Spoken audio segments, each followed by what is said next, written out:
What's up, everybody? This is Dominic D'Angelo of OneTrueSport.com. I'm also of RVDTV.com, and we are live on both channels, and we're also live on RVD's Twitter.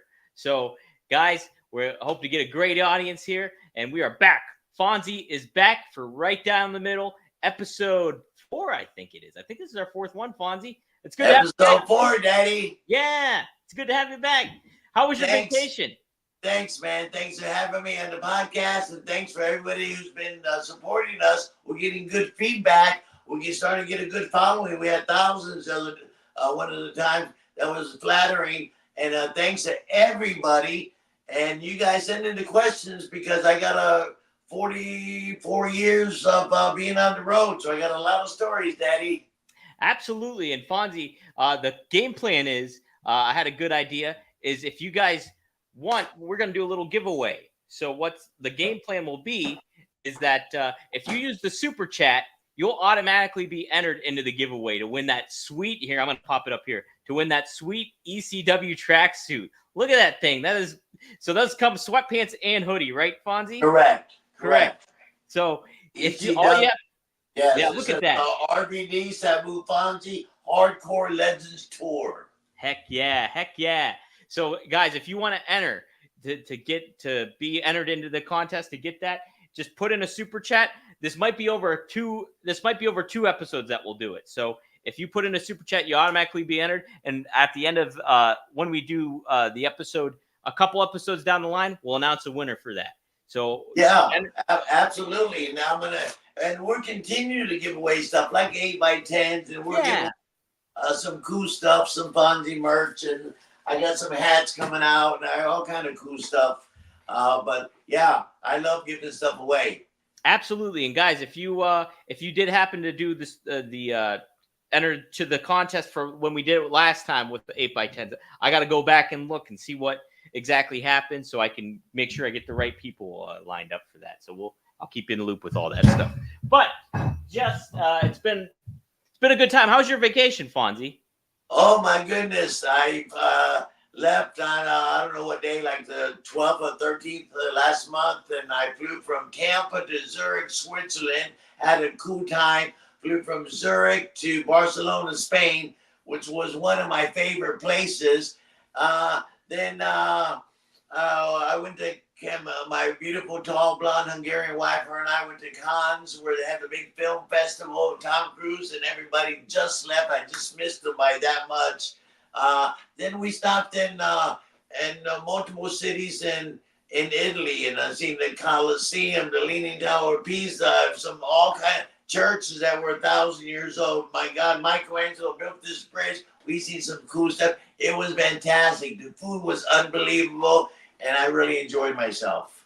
What was your favorite stop that you went to when you were over there? Like city I like Barcelona because the food was just unbelievable. We went to this open air market, man, and the fruit and veg, it was just sensational. And they had all kind of cheeses and cappuccino. My God, I'll tell you about the cappuccino in a second. All kind of stuff, and I was eating oysters. They were shucking them right there. My God, it was so just beautiful. And I'll tell you where we had our cappuccino at was this town in Italy. It's the oldest. It's where they invented the cappuccino over 250 years ago. What happened was the Pope would tax a cup of coffee. You know, there were taxes on everything, so he taxed a cup of coffee. So you drink your regular cup of coffee, it's big like this, right? So how they got around the bigger tax is they made a little stronger, little shot of coffee, so there was less tax, less coffee. So that's how the cappuccino came about. What? No way. Yeah, 250 years ago. It's a pretty cool story. And we, my wife and I, had a cappuccino at the original place where they invented the tax. They tried to get around the taxation of the larger cup of coffee, and they did. And now it's spread worldwide. Everybody likes the cappuccinos. Wow. How about that, Font? Man, you educated me on something I didn't know. Pretty cool stuff, man. That's pretty awesome. Now, obviously, you're Italian, right? Alfonso, right? No, I'm Cuban. My father was Cuban, and my mother's Hungarian. Whoa, no way. So Okay. that's where I get the dark skin from, and I get the brown hair. Now it's grayish. But my mom was real light skin, Hungarian, blonde hair, beautiful. She looked like Shasha Gabor. Wow. Beautiful. My dad looked like Ricky Ricardo. Ricky Ricardo. Heck yeah. Yeah, so I'm that combination from the Alfonso. That's awesome. Because I was going to ask where in Italy were you from, but you're not Italian. So. I know, but I felt right at home. But it was really cool. We fit right in, and we didn't. I didn't feel so much touristy. You know, I was more. We met a lot. Well, we met a lot of people from all over the world. So that's the gathering place of people from all over the world. We were at the airport, and my goodness, all the cities are where, you know, usually you see Denver, Los Angeles, New York, Kansas City. In this place, we were seeing worldwide stuff. South Africa, oh my God, it was, you knew you were international. Holy smokes. It was That's pretty awesome. cool. That's all. I have not been overseas ever yet, so it's obviously on my bucket list. I want to go. Oh yeah, I just suggest you go. You know, you'll love it. You'll love it. And fly business class. Okay, I'll keep that in mind too. Yeah, first is a little expensive, and coach is a little crap. I would have went coach, but we went business, you know, and my wife and I. So that was only a couple $100 more, but it was well worth it because it's a 9-hour flight from Tampa to Zurich. Really? Yeah, and then a 2-hour flight to Barcelona, and then you're right there. You're right in the center of everything, France, and boom. Did you guys rent a car, or did you take train, or what did you do? No, we got picked up. We had private people picking us up and taking us on tours, guided, a tour guide. We were on a ship. We jumped on a ship, cruise line, top of the line, fucking beautiful. We had a beautiful suite. We went from port to port on the ship, then we get off. And we had people picking us up like in golf buggies or in a cab or whatever. And they took us to all the famous spots. That's how I know so much about the bridge and this church and that church and the Cappuccino and all kinds of Michelangelo and all that kind of stuff. That's awesome, man. And Cons was pretty cool. Oh, I believe that. I loved it. Yeah, I could imagine that. That's fantastic, man. I'm happy for you too. I need to. Thank you. You're giving me the itch to go. I got to do it at some point. We deserve it. I'll be 67 next month, August 11th. Don't forget to wish me a happy birthday. And the other superstar, Hulk Hogan. You guys remember Hulk Hogan? I don't remember that guy. But his birthday, our birthday's on August 11th. Both of our birthdays, August 11th. He's a couple of years older than me. And we both broke in Florida. We're two Florida kids. We grew up in Tampa Bay. He broke in Florida Championship Wrestling with Gordon Soley, Hiro Matsuda, and Dusty and all them. And so did I. So we got so much in common. And we both just, you know, we're both cool guys. Well, when was your first meeting with Hulk Hogan? When did you end up meeting him for the first time? Well, we kind of knew of each other because we came from the same school. We came from not school, but we came from the same territory, Florida Championship Wrestling. So we knew of each other. And I met him in the early 80s when he was doing tours and stuff and coming in and I would run into each other. Because remember, in 1980, I was full-time from Florida with Dusty and Gordon Soley. So I was already, in the business. And so was Hogan. He broke in a few years before me. And I was on tour with him. I worked with him in WWF. Mm-hmm. So we came pretty close. In fact, I got a picture out here somewhere of us at the London Heathrow Airport. His arm around. We got the whole tour. We went to 5 countries and 7 cities in 7 days. All sellout crowds, all big buildings. 2 shows in England, 2 shows in Germany, France, Edinburgh, Scotland, and we were 5 countries. It was pretty cool. And he treated me like $1 million. Hogan's really cool. He might be Trump's running mate. Who knows? Oh my God! Could you imagine that? He was on CNN the other night, and he might be vice president. Vice president? Could you imagine Vice President Hulk Hogan? Holy smokes! Yeah, I'm asking for a job, Daddy. Yeah, you'll be a part of the cabinet. Yeah, put me in the committee for the Boys Club or something. You know, the Secretary of State, Bill Alfonso. And I'll be good at it too. I'm good with the people. People yes, like you are. I'm good with the people, so I can generate something. You know. Absolutely. And call it right down the middle. You do. That's it. Yeah, you'll reach across the aisle and call right down the middle. Yeah. Fonzie, what when you met Hogan early on, did you think he would be as big as a star as he ended up being at that point in time? Well, Or nobody knows how big you're gonna get, but Hulk Hogan's certainly the biggest name in the sports entertainment, wrestling industry in history. So my wife's a nurse, and say I'm gonna give you an example of how big Hulk Hogan is, and he's the biggest. And no, of course I didn't know how big he was gonna get, but I knew he was gonna be somebody. right. Because he just had the personality, and he had the, he was a size, good-looking kid who had the big guns and all that. I knew he was going to be somebody because the way he acted and carried himself, and he was cool to everybody. And you can't be an asshole in this business. Even if you're a superstar, you won't last. So Hogan's real politically correct, and he's a good guy to have on your team. So what was I going to say about? What was the question? Well, like, did you see his star power to that level? But you knew he was going to be somebody. I knew he was going to be somebody, but I didn't know he was going to be this big. The biggest name. So I'm going to give you an example of how I use his name. So my wife's a nurse. She's really, she's been in the business a long time. And say we get invited to a Christmas party, and there's a lot of medical people there. There's doctors and lawyers and all kinds of people. Everybody's dressed nice and everybody's chatty. There's a Christmas party. And eventually they get to me and oh, Fonzie, well, what do you do for a living? And I don't want to say Russ. I say, well, I'm in the sports entertainment business. And they say, sports entertainment business? What's that? And I say, one name. Hulk Hogan. Then they get it. I can't say Ric Flair. I can't say Sting. I can't say Lex Luger. I can't say Rob Van Dam because they're not a household name.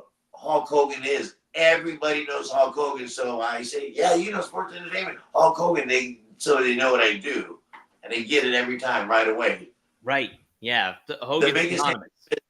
Nobody's bigger than Hogan. Nobody. No, And I love Flair and RVD and all those guys, but they're not as big as Hulk Hogan. No, there's that level. I mean, I always say Scott Hall is my all-time favorite wrestler, and like he got me. Another Tampa kid. Yeah, another Tampa kid. He's my all-time favorite. But Hogan, if I'm being honest, when I was 5 years old, he's the one that got me interested in wrestling in the first place. He was the guy, and that's for a lot of people. There's no denying that, Yeah, if you're not a wrestling fan, if you're a wrestling fan, you know who Jimmy Fly and Scott Hall and RVD and Sting and Luger, all those guys. But if you're not a wrestling fan, you're going to know the name Hulk Hogan. Yes, absolutely. Absolutely. Well, we got an interesting show today because we're going to talk about another big star, literally a big star in Giant Gonzalez. A huge star. Huge star.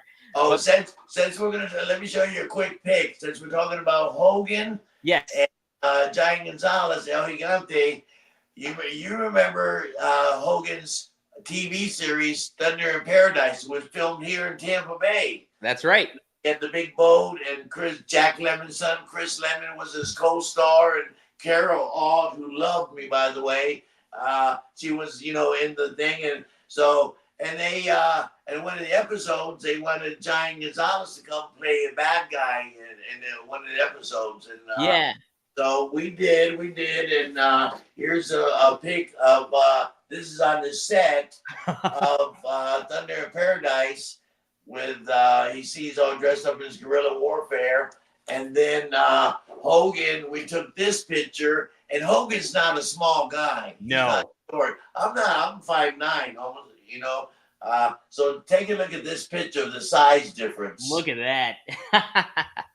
That's so crazy. Look how big Giant Gonzalez is. That's so crazy. Right? It's crazy. He was the tallest athlete on the planet at that time when I worked for him. I was his personal assistant for 3 years. Wow. And I'll tell you how that came about as soon as we get rolling. Absolutely. First, I wanted to start off talking about you are still a busy man in the pro wrestling business. And I work every weekend. Every weekend. And in a little over a week away, on July 12th, you're going to be back in the MLW fold for Blood and Thunder, their upcoming event here, and in Tampa Bay at that great venue too, that the Coliseum. Oh, it's a great venue. Awesome venue. Coliseum, famous. It's been around a long time. It's not a $20,000 seat arena. It's a small, compact, 4,000 or 5,000 holds. It's perfect for MLW. Oh my goodness! In fact, ECW ran there. We did quite well. We sold it out multiple times. And I'm there with Matthew Justice, MLW. I signed a 3-day contract with them, and I think they want to sign me for some more shows. And I like Court Bowers. I like the way he runs things. It's a hell of a company, man. They're doing really well, and they put out a good product. And for some reason, I fit right in because I worked with Matthew Justice in Cleveland for John Thorne, AIW. They put us together for a couple years, and we were on top doing fantastic things and for AIW. So I got a good history with Matthew Justice. He's badass. He's hardcore. And on July 12th in St. Petersburg at the Coliseum, MLW, man, we're going to have a hell of a show for you. Absolutely. Matthew Justice is such a I've said this before on the show, but I think he fits right in the fold of a Sabu, RVD, and like him pairing up with you is such a cool, neat thing because it kind of carries on that legacy that we fit together fantastic. You know that John Thorne thought immediately when he called me up to bring me in, he thought immediately to put me with Matthew in their work. Bam. And I tell Matthew all the time he's known for taking these big, crazy bumps and having these real hardcore matches and jumping off of balconies and getting busted open and stuff. I said, brother, you don't have to do that 5 times or 6 times in a match. Come on, Matthew, slow down a little bit. And he doesn't. I said, look, Sabu's done that his whole career, and he's having trouble walking sometimes. Sabu's in good shape, but he could be in better shape. I said, you know, he's having trouble getting out of bed sometimes. Aches and pains. He needs a plastic hip, shoulders. I said, Matthew, you're, in your 30s. You're going to need freaking take it easy, kid. And he won't. He gives it 110%. When you see Matthew Justice's name on the card, you better go see him because he's badass. And if you love hardcore excitement and the blood and guts and tables and chairs and lions and tigers and bears, go see Matthew Justice. And you'll see me too. Yeah, absolutely. And like he's got that good connection. Like he's got a good charisma, a good presence, and he's a good-looking kid. Good looking dude, like built, well built, everything. Yeah. And I think he's beautiful. I love him. I do. Like for his sake, I hope he picks and chooses his big moments to make it those extreme moments because you want to see him flourish more so in the business and have a long lasting. Yeah, I think he's gotten it now. I think when I first met him 4 years ago, I've been working for John Thorne out of Cleveland for right before the pandemic started. So that's over 4 years ago. And so I've known Matthew, and he's had slowed down a bit and got more because he knows that if he goes it's hard. The problem is there's hundreds and hundreds of guys, but there's only small limited contracts being handed out by WWE and AEW. That's where you're going to make your money. But if you're a liability, if you go in there with a broken body and you're taking all these crazy things and you're limping, they don't want you. You're a liability. They want guys that can go. And Matthew figured that out. He can still go. He still looks good. He's got a long career ahead of him. But man, he is one tough guy. He's a tough cookie, man. We should get him on as a guest here at some point. I think would be fun. Oh yeah, we'll have him as a guest. Yeah. That'd be awesome. I'll see him in 2 weeks. Heck yeah. He'll probably stay in my home. I have a beautiful suite for him, and I've invited you to come down when you're in Tampa Bay. I want you to come stay with me for a couple of days. Absolutely. Beautiful suite. I got a beautiful place right in Tampa Bay. You'll love it. I would love it. I would absolutely love it. We got pro football. We got baseball. We got hockey. Hell of a hockey team. We got NBA right down the street, 80 miles in Orlando. We got the beaches. We got Hulk Hogan's Paradise's shop and his thing. He has karaoke every Monday night. We got the finest restaurants in the world right here in Tampa Bay. Oh, man. Sunshine year round.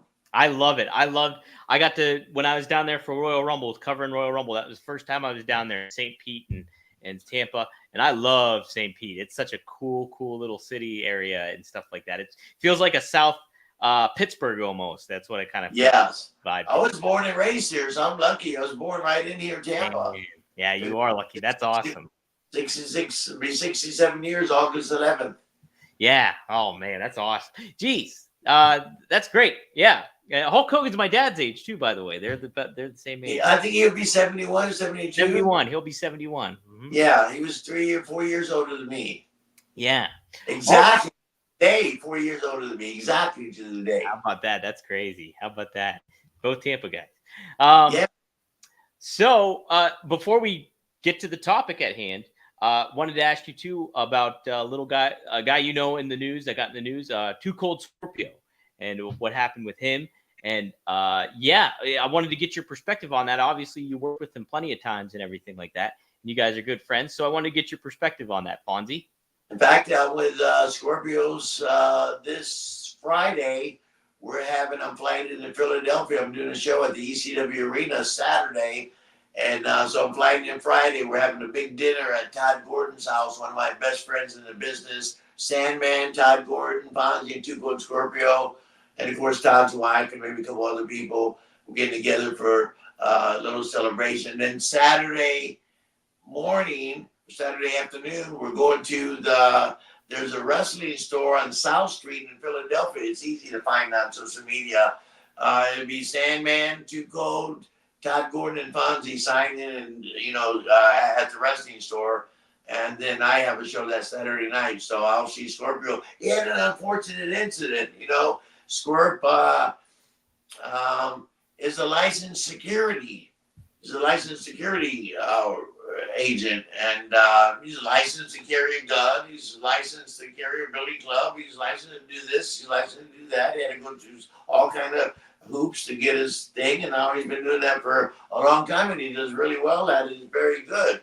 So some character who just got, I don't want to elaborate too much, but I'll just give you a little bit. Some character, some big MMA guy, big guy, just got kicked out of a casino. Got kicked out of the casino, and he ended up in the establishment where Scorpio was being a security guard that night in some type of store or whatever. So the guy comes in the store, and he lights a cigarette. It's Scorpio's job. He's a security. Hey, you can't smoke a cigarette. And the guy gets cocky, and Scorpio thought he was going to, attack him, and he was, and they got into a big altercation. The guy ended up getting stabbed a few times, and Scorpio got arrested.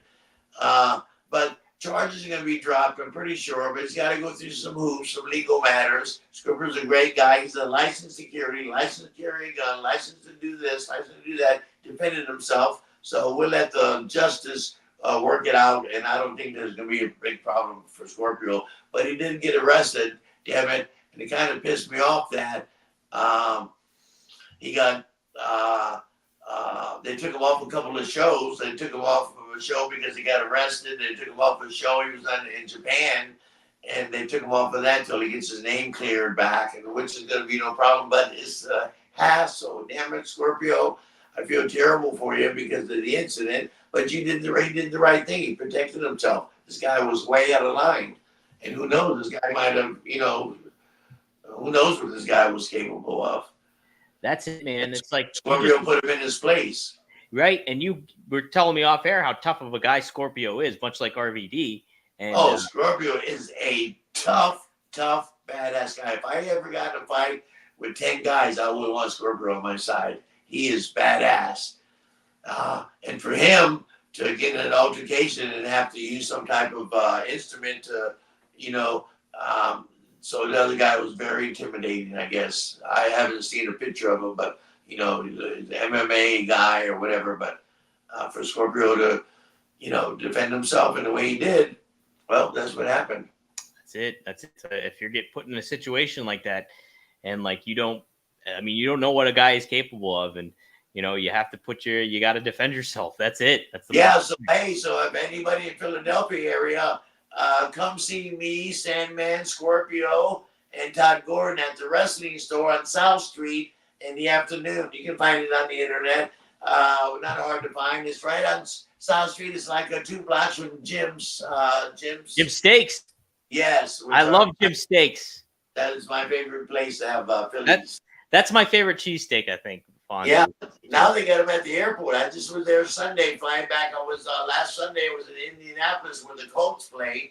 Oh, and I was with Sandman, Francine, and Shane Douglas. We did a 2-day tour, went around, and we did really well. We did a big show there, and so on the way back, I had to go from Indy to Philly to Tampa, and of course they got a Pat's, a Geno's, and Jim's on South Street in the airport now. What? That's crazy. Yeah. So I had a 2-hour layover. So of course I bypassed Pat's and all that. I went right to Jim's. But the problem is, in the airport, the steaks are $19. Oh yeah. You but, can't. Well worth it. But still $19. You know this. But you know, I ate 2 of them. Did you get it with or without? I get it with provolone. Do you? That's what I do too. Yeah, I don't like the cheese whiz. Todd like the cheese bears and loves the cheese, that cheese melted yellow stuff. I do not like, you know, not for me. I get my little provolone with a splash of mayonnaise, and I'm happy as hell. Yes, you can't beat that. No doubt about that. Yeah, I ate 2 of them. Oh, man. Okay, so, guys, the store that you want to go to in Philadelphia is Suplex Vintage Wrestling on South Street. That's it, Daddy. Yes, we're going to be there Saturday afternoon. Scorpio. We got a lot of recognition in the last few days. Any publicity is good publicity, but, you know, so Scorpio, Sandman, my dear friend Sandman, Todd Ward, the founder of ECW, my goodness, and me, Bill Fonzie, Alfonso, we're going to be there signing stuff and giving stuff away. So come check us out. We're raising money for Scorpio's defense attorney. So what day is that again, Fonzie? What day? Just this Saturday. This Saturday. So that is... So it'll be the 6th. Yes, the 6th, July 6th. Yeah. If you're in Philadelphia, go and check it out. It looks like an awesome store. I've never been. That must be new. And if you say, hey, I was listening to you guys on the podcast, that's why I'm here, I'll give you a free 8x10. There you go, guys. So, yeah, tell them right down the middle sent you here. Yes. If you say that, come up to me and say that, I'll give you a free 8x10, a badass picture. And, of course, you can buy something from the other guys. Buy a pig for Scorpio. We're raising money. But you get an 8x10 comp for me. There you go. A good one too. Maybe one like this. Ooh, maybe something like that. Heck yeah. All kind of cool picks. No doubt. Guys, too, if you're just tuning in, you can see the little ticker tape down there below. If you use the super chat, you'll enter to win ECW, RVD, and Fonzie tracksuit. It looks awesome. And Fonzie is willing to give it away to anybody that uses the super chat over the next 2 episodes that we do. So get your super chats in there. We already got One True Sport member Liam Evans already did. He's asking a question. We'll be sure to ask that during the Gonzalez talk. And then we got Eddie Prather, also a One True Sport member. So he's looking forward to the Gonzalez talk too. So both of those guys entered. And if you want to enter to win that, use the super chat and you'll automatically be entered to win that. We'll announce the winner within the month, because we do these every 2 weeks. So probably the 3rd episode that we do after this, we'll announce the winner on that. So, but get your super chats in, ask a question at the same time, and you can kill 2 birds with 1 stone. You enter into the contest, and you get a question to ask to Fonzie. So, be happy to do that. What else do I want to talk about here? There's something else I thought. Maybe not. But we got a lot to talk about when it comes to Giant Gonzalez, Fonzie. I'm excited to get your perspective on him. Like I said, today we're talking about Giant Gonzalez and El Gigante. Jorge Gonzalez was born in 1966 and got his start in professional wrestling after being signed on by Ted Turner to play basketball for the Atlanta Hawks. But it didn't work out. A natural fit as an attraction in the industry. When did you first meet Gonzalez, Fonzie, and how did you guys hit it off immediately? Did you hit it off immediately? It was like we met in, I think it was 91, where we did that big show in Japan, Fujinami and Ric Flair, 65,000 people at the Tokyo Dome. I refereed the main event and also refereed Giant Gonzalez against Curtis Hughes. Remember Curtis Hughes? Oh yeah. Kid, fucking badass. Yep. They had a match and I refereed it, and Giant Gonzalez fell in love with me. In Japan, and especially a big show, like the Tokyo Dome, there was 65,000 paid people to watch Flair and Fujinami, and I refereed the main event. Of course, I got lucky. And so there's a lot of photographers at the ring, and ringside, there's like not two photographers. It's not like Bill Apter and George taking pictures. I mean, there's 15, 20, 25 photographers shooting for all kind of Japanese magazines and all kind of stuff. So after Curtis Hughes got beat by Giant Gonzalez 1, 2, 3, I raised Giant Gonzalez's hand, and boy, this photographer started shooting pictures. So I said, let me get his size over. So I jumped on the second turnbuckle and called Giant Gonzalez over, and I got his hand up, and they start taking pictures, and Giant Gonzalez started walking away, and I pulled him back and said, stay right here. So they must have shot 20 or 30 different, 40 or 50 different pictures of us standing, and they made the cover of the largest sports magazine in Japan. That picture right there, this is the sports magazine in Japan, made the cover. That's awesome. I emphasized the size by jumping on the second rope, and the photographers loved it. And of course, for some reason, it made the cover of the magazine. That was the first time I met him. Wow. I met Giant Gonzalez that day in Japan. We flew over from Atlanta to Tokyo together with me and Sting. There was a host of guys. There was, the Steiners and Flair and Curtis Hughes and the Steiner boys and a couple other people. All big names. Orrin Anderson, Barry Windham, and I got an 8x10 somewhere of all of us. So I did something for Gonzalez that week that we spent together. I did something like, the old story where the mouse pulls the splinter out of the tiger's paw. Yeah. Mm-hmm. They become best friends. Yes. I forgot exactly what I did for Gonzalez, but I got him out of a little jam. I did something for him to make his life easier instantly.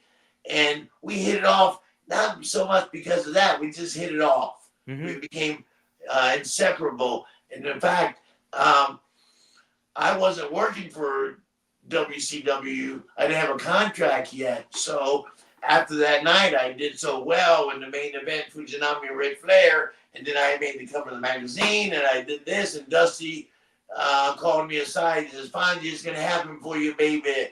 You know how Dusty talks. Fonzie, it's going to happen for you, baby. I'm going to have Jody Hamilton call you. And Jody Hamilton called me when we got back, and I flew to Atlanta, and I got a 6-figure contract with being a referee for Ted Turner for WCW because of Dusty. I love Dusty, and I worked with him in Florida from 1980 until the territory closed, and I was out of work for about 3 or 4 months. I didn't want to work. I just had to work 10 years every freaking night for 10 years without hardly any time off. So I was taking a couple of months off. Then I was going to try and call Dusty and get in WCW, but he called me. They called me to referee the main event in Tokyo, and then they offered me the contract, and I signed, of course. And then Giant Gonzalez signed too. But here's the deal. Giant Gonzalez, I met him in Japan. We worked on that same show, and I did, I pulled the splinter out of the mouse, pulled the splinter out of the tiger's paw, and they became best friends. So Dusty saw that, and Dusty said, Fonzie, baby, you're my number one referee in Florida, and I want you to be my number one referee in WCW too, but I got something to ask you, baby. I want you to be the personal assistant for Giant Gonzalez, the largest athlete on the planet at that time. The other guy who wasn't really playing yet was Ming. He played for Houston, played for the Rockets, the big Chinese kid. Oh, yeah, Yao Ming.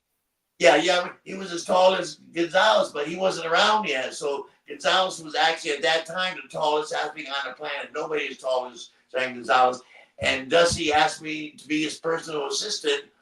And of course I said yes. And Giant Gonzalez was thrilled because we already were kind of good friends and we became best friends. We really rode together every day for 3 years. We didn't leave each other's side. Uh, and did really well together. Worked for WCW, went to Vince, did WrestleMania 9. Let's see, where's that WrestleMania 9 Oh, right you got it right here? on your other side there. Yep.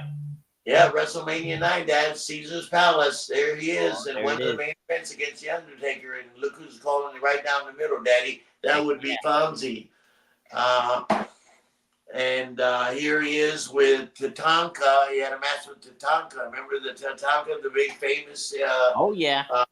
Indian? Yep. Mm-hmm. Beautiful. Work for, and of course, I'm refereeing the match. But so we got along really good, really well. And they didn't have to pay me extra. Dusty said, we're going to pay you extra on top of your small six-figure contract for refereeing. Ted Turner, you get paid pretty good. Turner, you're the big, uh, did you know Turner is the largest bison owner on the planet? Nobody owns more bison than Ted Turner. Seriously, I didn't know that. Yeah, it's a big bison farm. What? And he owns Atlanta Hawks, he owns CNN, he owns this, he owns CBS, he owns that, he owns all kinds of, one of the richest, top 100 richest people in the world. Anyway, so he pays well. So Dusty said, we're going to pay you extra for taking care of the Giant, And I would have done it. I thought it was a privilege to be traveling with the Giant. Me and him, the largest athlete on the planet, they put me with him, and we got along good. And, man, that was pretty cool. And so I got a bonus for doing that. I got paid extra for doing that, which they didn't have to. I would have paid them to let me be with the Giant. We got all kind of perks and extra things. Movies we did. I was on the set. Baywatch with Pamela Anderson. They wanted Giant Gonzalez to be on that, and they flew us both out. And I'm playing volleyball on the beach, and Giant Gonzalez has an actual part in the show and the episode. I know I'm just playing volleyball, but I'm in the background. Thunder in Paradise with Hulk Hogan, on his television series. So all kind of perks. So I get a call one day. My cell phone rings, and I'm working for Ted Turner. And I answer the phone and said, hello. He said, Fonzie? I said, yeah. He said, Ted Turner. I thought it was a rib. Yeah. I told this story to you. I thought it was a rib. Ted Turner. I said, hello, Mr. Turner. Call me Ted. Hey, Ted, how you doing? And I thought it was one of the boys, but eventually I knew it was Ted Turner. He said, I got a favor to ask you. I said, yes, sir. I'll ask away. He said, well, the Atlanta Braves are doing really good. They're winning World Series. They won 2-3 World Series in a row. And he said, I would like you to go take Giant Gonzalez, because he knew I was Giant Gonzalez's personal assistant, He said, I would like you to take Giant Gonzalez to one of our baseball games, and I want you to sit in my suite where me and Jimmy Carter would sit and watch the ball game. But me and Jimmy won't be there, but I want you guys sitting there, and I want the camera to pan over and say, oh my God, look, there's the largest athlete on the planet. The Braves are bringing out everybody, including the largest athlete on the planet. And it doesn't say, and Fonzie too. I just happen to be sitting next to him, but they don't mention my name. But that was pretty cool. So perks like that, We go to a restaurant and you'd order a couple of steaks and, and the managers were amazed at, how many, we never asked for nothing. We were making good money. We wanted to pay our way, but hell, if the manager of a steakhouse is going to come for your dinner, why are you going to say no? Why not? Or take a picture with them. We got so many perks like that. It was crazy. So many cool things.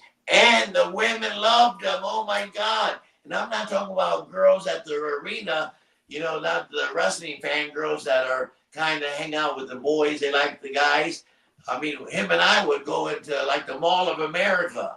And we'd be walking around. We'd have housewife, because he was a tall, good-looking Spanish kid.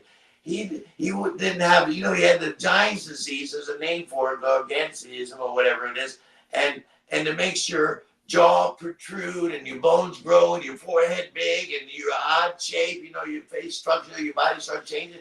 He didn't have that yet. So he was just big. He didn't have that Giants disease full-fledged yet. So he was a really good-looking kid, long hair, beautiful, and the women loved him. So we'd go to the mall. We'd have housewives follow. They were curious, and he was charming. He'd charm the pants right off them, and he did. Oh, He yeah? did. I'm not talking about wrestling groupies. I'm talking about housewives and different people, not wrestling girls. Yeah. So I got a story about that. I don't know if I can talk about it, but I'm married now. But something happened. If you're interested in hearing like a crazy story, Well, yeah. So that's actually in the notes. I hear.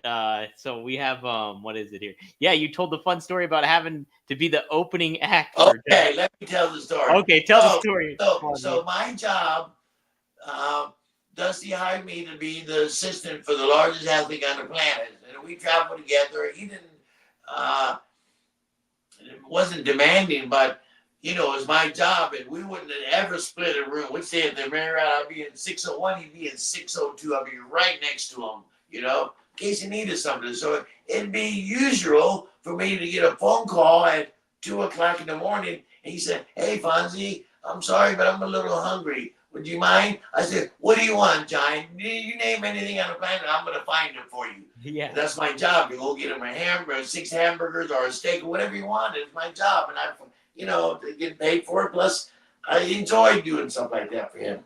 So I get a phone call. And I said, "Hey, Giant, it's 3 o'clock in the morning. What do you want, Daddy? 6 hamburgers?" He said, "No, I want you to come to my room." I said, "Okay." I'm 602 and he's in 603. So I walk right to his room. I knock on the door and he opens the door. He's naked. "Well, you answered the door naked." He opens the door a little more, and there's the girl that we met at the mall earlier. She looked like, since I mentioned Pamela Anderson earlier, because we did wear a Baywatch, she looked like Pamela Anderson. She was blonde hair, a fantastic body, and she waved to me, "Hey, Fonzie." And I said, "Well, what can I do for you guys?" He said, "We got a problem." I said, "What, John? What possibly problem can you have? You got a beautiful girl there." And he says, "Well, listen, my dick is fat like that, and I can't get it inside her. I want you to jump on her, warm her up for me, then you leave." And now I'm turning red. I'm embarrassed. But then I felt okay because the girl said, "Please help us, Fonzie. Please, can you mind coming over here and doing me for a couple minutes?" And, why couldn't he? Anyway, so my job that night was not to go get the largest athlete on the planet a hamburger. My job was to warm up a beautiful Pamela Anderson lookalike blonde begging me to jump on her to warm her up for the Giant Gonzalez. And that's what happened.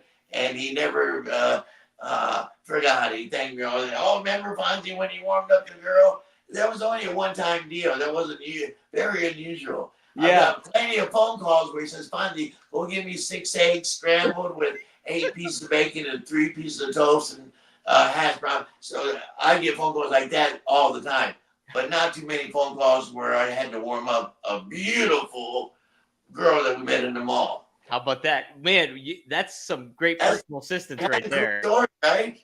Yeah, that's you are quite the personal assistant. How many people can say they warm up a girl for the largest athlete on the planet? That's it. I can. You can. You got it. That's awesome. Well, so before we dive deep into a little bit more about Giant and his career, you stated on a previous podcast that the BBC was interested in interviewing about his career and being his handler. Any updates on that, those talks, and we could see a potential documentary going on? Yeah, I did. I did the BBC. Yeah. I did the BBC. And it went fantastic. And I think it already aired or something. I've done so many interviews in the last, I don't know why I'm not in demand, but fucking you've been all over though, Fonzie. For some reason, I've been around a long time and they like me. For some reason, they want to do interviews with me. In fact, we talked about MLW and them coming to Tampa. They're doing a show at the Coliseum in Tampa. And one of the sports writers for one of the largest newspapers in Florida, the Tampa Times, they got over 1.5 million subscribers to their paper. So they called me and said, "Hey, Fonzie, my name's Paul Portagato, and I'm the sports editor for the Tampa sports section of the Tampa newspaper. Would you be interested in doing an article with us? We'll put it in a newspaper, and you're a Florida kid, you work for Eddie Graham and this and that. So I did a over the phone interview with the sports editor for the newspaper, and they asked me about my career, how I got started, and Tampa kid, and I mentioned how I got started and who I worked for and this and that. They want to know my injuries and they want to know where I've been and so on and so on. And they said, "Oh, you got a show coming up in Tampa." And they let me talk about that. They interviewed my neighbors, my childhood neighbors growing up. They interviewed Court Bowers, who runs and is the CEO of MLW, and Barry Rose is a big promoter here. He runs wrestling cons all the time, and they did a big article on me in the Tampa newspaper, and they didn't just put a little picture there. They put a huge picture of me in the MLW gear, and they talked about Fonzie still bleeds after 45 years, and they talked about all my things, and they talked about the MLW show. So it's going to do big business. I predict a sellout. So if you guys are interested, please come and check in. There's tickets left. It's not this weekend. I'm in Philadelphia, but the following weekend, July 12th, it's a Friday in St. Pete at the Coliseum Historical Building. You guys know it. We ran ECW there. We should sell it out. There's still seats available. Come check us out. Because I know we're going to have a big crowd. Not because of me in the article, but that sure helps. Sensational matches lined up. My God, Matthew Justice, my boy Matthew Justice, is in one of the main events, and it's a weird type of match. It's a 3 stages of destruction match. Yes, the first one to bleed, the first one to get carried out in an ambulance, or the first one or something. I quit. It's going to be freaking crazy. So there's going to be blood, sweat, and tears, and I hope the blood's not mine. That's it. You're still bleeding, though. That's what the article says, at least. Yeah, we got a great write-up, and Court Bowers loved it, So I don't know how I do it, but I'm still relevant today, Dominic, for some reason. That's it. But you got that connected personality, Fonzie. That's what it is. That's what they said in the newspaper. That's what my I'd love to read it to you, but it's a huge article, so I don't, it'll take 20 minutes to read it. I wonder if it's online. I wonder if we can read it online. Yeah. Oh, yeah. Yes, it sure is. It's TampaBayTimes.com. All right. I have to take a look. And it's easy to find. Just put Bill Alfonso article, and it'll pop right up. TampaBay.com, Times newspaper. Tampa Times newspaper, yeah. There you go. Yeah. It came out online first because the newspaper doesn't come out every day like it used to years ago. It comes out 2 or 3 times a week. Comes out on this day, comes out on Wednesday, which is today. That's why I have it sitting right here. I went and bought 3 copies. They said they were going to send me a bunch of copies, but I went out and bought a few, and just so I can have, how people like collect shit. My wife said, yeah. "Oh, you need more shit like you need a hole in your head." I know. I'm the same way, Fonzie. I'm the same way. I got too much stuff in here. 1980, 1980. But look at that. What's that one? American Dream, Dusty Baby. Dusty Baby. I love it. I got stuff from years ago, letters from fans from 1981 thanking me for taking time out to sign his daughter's in a wheelchair. I go way out of my way for the fans, and I love it. That's my job. I'm a good PR guy. Yeah, you are. Somebody that's has any type of disability and comes to the show, and I really put those guys over and get them backstage insurance, whatever. That's just make. And I'm not trying to buy my way to heaven. It's just the right thing to do. It is, yeah. You're a great guy, Fonzie. It's been cool to do this show. I'm okay. You're okay. I got my bad moments too. Well, I think what we'll do is we got a good amount of notes. So what we're going to do is we'll cover Giant Gonzalez's time in WCW. And then the next episode, what we'll do is cover his time in the WWF. So, okay. So guys, if you are just tuning in, whether it's on Twitter or you're tuning in on RVDTV.com or you're tuning in on OneTrueSportTV.com, use the super chat. It automatically enters you into a contest to win an ECW tracksuit featuring Fonzie, RVD, and Sabu on it. We want to give it away. Fonzie's all about doing giveaways with the fans and stuff like that, and he wanted to do this. So check it out here. I'll get a little click in and zoom on there. But yeah, all you have to do is use the super chat, and that automatically enters you into the contest to win that sweet tracksuit. It's got the sweatpants. It's got the hoodie. It looks awesome. I would definitely wear that. No doubt about it. So, guys, that could be yours too. Use the super chat. It's beautiful. It's not a Nike. I have Nike stuff, but this is a beautiful. That looks great. Either way, it looks great. So, guys, definitely use the super chat and get the word out, and then ask a question while you're at it too, and we'll be happy to answer it. Fonzie will be happy to answer it for you. So, a lot of good stuff going on here. But let's from WCW. What was the locker room perception of El Gigante coming in at the time when Andre the Giant was just wrapping up his full-time run in the World Wrestling Federation? Was his signing viewed as a victory, even though it was known from the onset that working with him in the ring would have been a little tough? Were there individuals willing to try to squeeze the diamond out of the coat? Was it like out of the coal? Was it like how was he? Giant Gonzalez was so amazing to be around and so big and so unusual that everybody took a liking to him, and we wanted him to succeed. And he wasn't, he wasn't a natural. He was a natural athlete because he played basketball in Europe, played European basketball, and he was really good. They brought him over to play for the Atlanta Hawks. You got to be pretty fucking good for them to consider to bring you over from Europe to come play NBA basketball. You got to be pretty fucking good, and he was. It wasn't just his size. But he couldn't pass the NBA inspection because his knees were starting to give out a little bit. And he said, unfortunately, Giant Gonzalez, we can't use you in the NBA, but Ted Turner also owns this, he owns that, he owns a thing called wrestling company. And Giant Gonzalez said, wrestling? What's that? Never heard of it, never seen it. So we trained them. They said, don't worry. They paid them to train, and they trained them for about 7 or 8 months to learn how to wrestle and learn how to be a giant. And, of course, he's not going to do sunset flips and regular stuff. He's going to do giant stuff, giant things. Speaking of giants, here's some black and white. This is how long I've been around this. Black and white pictures of me refereeing Andre the Giant's matches. Wow, look at that. He stepped on my foot in 1982 and it still hurts today.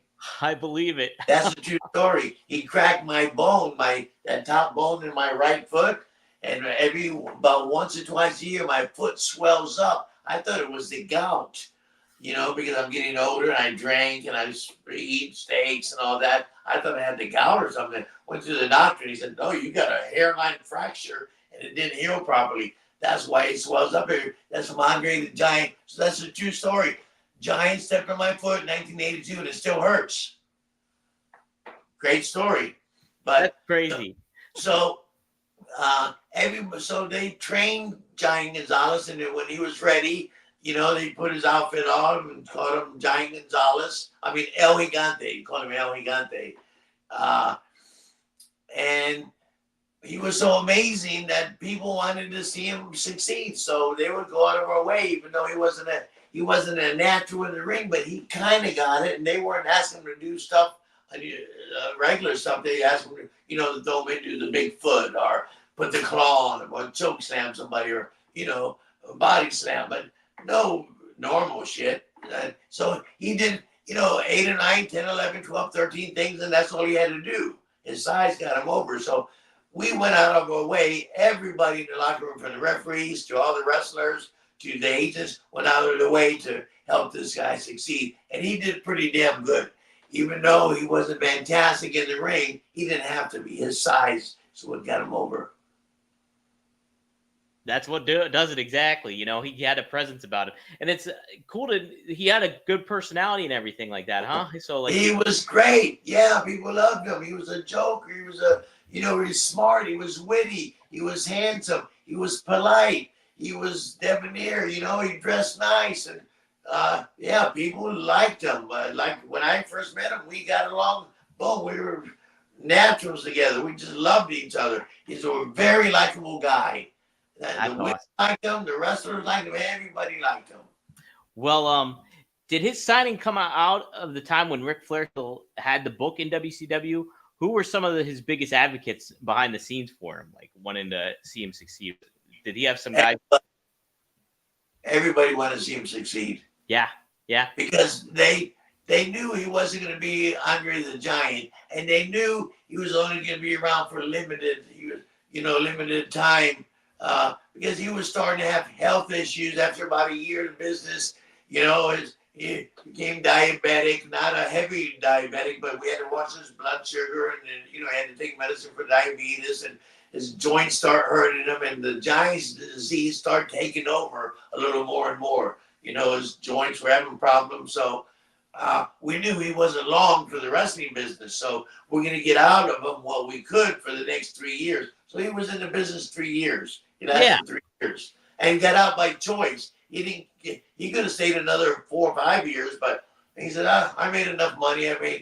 Turner paid me really well. He was very frugal with his money, not cheap, like, he would buy my lunch but smart with his money. So he made enough money to go home. He said, okay, Fonzie, I'm going to wrap it up, and I'm going to go home and spend the rest of my life, because I'm not going to live long. Andre the Giant died at the age of 43 or 47. He said, I'm going to die the same. That was heartbreaking when the Giant told me, Fonzie, I'm going to die soon. The Giants don't live long. And it used to fucking kill me. Still to this day, if I think about the day he told me that, I could start crying. But it's hard, God bless him. But people were on his side. We knew we didn't have him for a long time in the wrestling business, so we're going to take advantage of having the largest athlete on the planet in the ring.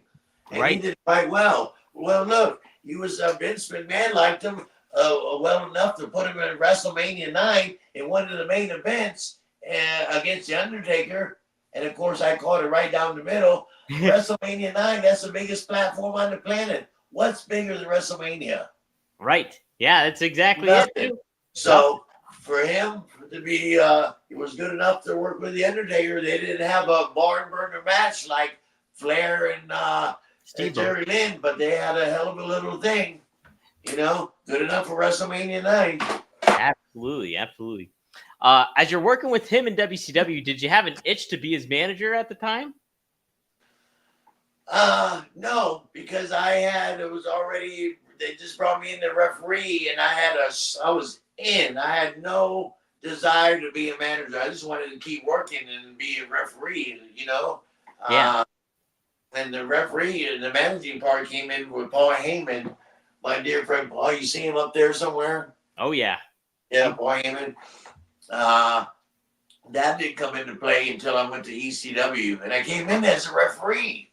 I just left WWF, and they brought me in because Vince McMahon wanted the doctor, his wife, and the 2 kids at ringside. ECW was 90% male from the age of 19 to 32. Violent, blood, sweat, and tears, and tables, and thumbtacks, and shit. So they brought me in to be anti-ECW since I came from WWF. They wanted me to try to turn ECW to WWF family entertainment. People wanted to fucking kill me. So my original deal was I signed a 4-week contract with Paul Heyman. Said, for 4 weeks, will you be anti-ECW? 911 and choke slam me, and you're done. Thank you, Fonzie. But people started hating me. My gimmick got so over that Paul Heyman said, Fonzie, we're going to turn you into a manager. And they put me with Taz, and then they put me with Van Dam and Sabu. I was there, did 22 pay-per-views and on top for the whole time I was there. The rest of history. Yep. Yeah. Absolutely. So I had desire to be, and I would have, but it might have backfired. I don't know what would have happened. It might have backfired, but I think I was better at refereeing because I would help. I was in the ring with them, and I could help them in the ring more than I could as manager on the floor. I'd have to yell, hey, get him in the choke slam, grab a hold. I would walk him through his matches. He would ask me, Fonzie, what do I do next? Say, oh, grab him, and stuff. I would help him get through the match. So I was better off being a referee. And I enjoyed it. That's a great work with tons of people, not just one guy. I got to work with anybody you can name, from Bam Bam Bigelow to Kurt Hennig, Mr. Perfect, to Scott, you name it, and I've worked with them. we'll definitely have to cover those in future episodes, no doubt. Oh man, that's awesome. That's a great perspective too, helping them Here's out. a WCW picture for Ted Turner, me, and Giant Gonzalez. I'm all Nice. suited up. We're at a convention.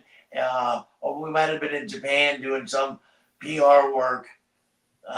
So that's WCW. Heck yeah. What was your overall perception of WCW at the time, Fonzie? I thought it was great because you remember that it was I just had worked from 1980 and I worked in territories. Florida was a territory, Mid Atlantic was Jim Crockett was a territory, Bill Watts was in Louisiana, Texas was the Von Erichs and Joe Blanchard, Telly Blanchard's dad, and the Funks. Oregon was Don Owens, and Minnesota was this guy, and Michigan was all kind of different territories. So the territories were closing up, and there was the big two, WWF and WCW. And oh my God, for me to get accepted to go work for WCW, Ted Turner, 605 on TBS, are you kidding me? I thought it was fantastic.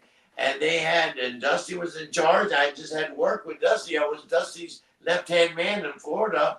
I was one of his personal assistants in Florida. Was referee. He called me his number one referee. Loved me because I worked hard. And I thought WC was sensational. Man, we had big names there from Flair to Sting to Barry Windham. All the guys, Steiner, everybody you can think of came through there. Double A, Ordonez, who I just saw recently at a big convention. I see a lot of the guys, which is thrilling for me to see guys that I've worked with for the last 40 years. In fact, I'm going to Cauliflower Alley, where Van Damme and Sabu lives in Las Vegas, and I'm getting an award. I'm getting accepted in the Cauliflower Alley Lifetime Achievement Award referee, and I'm getting into their Hall of Fame, which is pretty thrilling. That's coming up August 19th. We're there for 3 days. I'm going to be there too, Fonzie. I'm going to make an effort. Oh, great. Mm-hmm. Great. We're going to have a nice dinner together. I can't wait for you to meet my Christine. Oh, absolutely. That'll be a blast. I'm excited too for it. Sam's expecting us, and he's going to have all the 420 we can possibly smoke, and he's going to probably take us out to dinner. And, I love Van Damme, and I love Katie. Oh, she's so cool. Oh, she's awesome. Katie's awesome. I love Katie. It's so cool to see them together and be happy and all that stuff. Oh my goodness, I'm so thrilled for Van Damme. I'm so happy. And I wanted to personally take the minute out to thank Van Damme for having the faith in me and helping me with my podcast, getting me together, giving me the push. And he's got another venture going that's going to open up pretty soon. And I'm signing up with that. And I'm thrilled that Van Damme has the faith in me and likes me well enough and thinks I can do well on my own podcast and pushing for me and being an advocate for me and helping me out, not holding my hand, just says, Fonzie, we want you to do, and he likes me, we get along well. We did fantastic business together. You guys did. Yep, absolutely. So, thank Van Damme for his support. He's a great dude. Too. I love Katie. Yeah, Katie and him both are great. Guys, Daddy. Yes. And you can actually tune in tomorrow live, 4th of July. If you want to close out your 4th of July the right way, you can tune in to RVD. Me and him going live at 9 p.m. tomorrow night. So be on the lookout for that. I'm tuning in, Daddy. I wouldn't miss it for the world.